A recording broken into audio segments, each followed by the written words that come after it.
Hi, everyone, and welcome to Daily Revelations, this weekly Bible study where we dive into God's Word one book at a time. And we are in the book of Genesis. This week we're focusing on Genesis 15.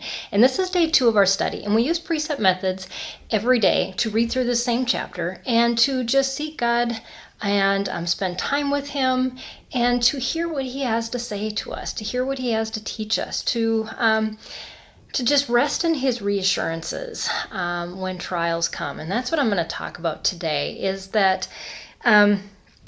here in this chapter, Abram is pleading with God, I don't have a son. You promised, he becomes fearful. This promise you gave me is not going to come true. And how often do we do that? And we think everything has to line up right in order for this to work out. And God, I'm not seeing it. And yet in the middle of this, what does God do? Well, He tells him more trials are to come. So the precept method that we use in day 2, and this is day 2 of our studies, we look at literary usage as just how did the author write this chapter? What pops out based on the words that they use? And the thing that really stuck out to me was this whole idea of covenant and God's promises, and to your descendants I have given. But yet there's this contingency on I have given them, but wait, these are the trials that will come. And he talks about them being strangers, about them being enslaved and being under oppression for 400 years. That doesn't sound like much of a promise being fulfilled, does it? But then he states, but then in the 4th generation, they will come back and they will inhabit this land. There's other things that need to happen, and you just need to be okay with that. And he says, you will go to the grave in peace.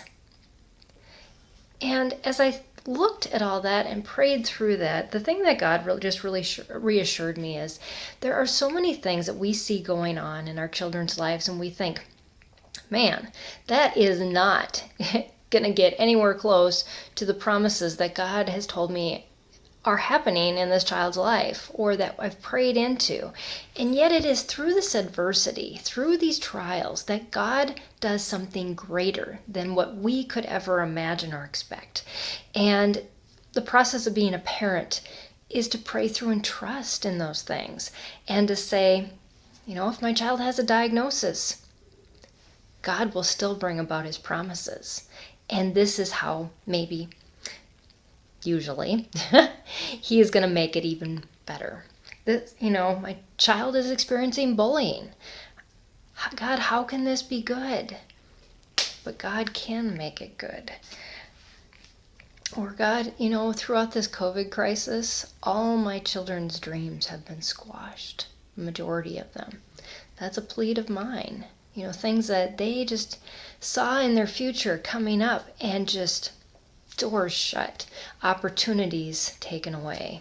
And God, how can this be good? But God says it is good. And trust in me that these trials are going to bring out something better than you could have even thought of or imagined. But you've got to keep praying through them, keep praying for them, and just keep trusting, and allow our children to see that we're trusting God through that. So I hope that's an encouragement for you today. Dig into God's Word. See what He has to say to you. Read through Genesis chapter 15 and use this precept method, and see what God has to say uniquely to you. And I will see you next time right here on Daily Revelations. Bye, everyone.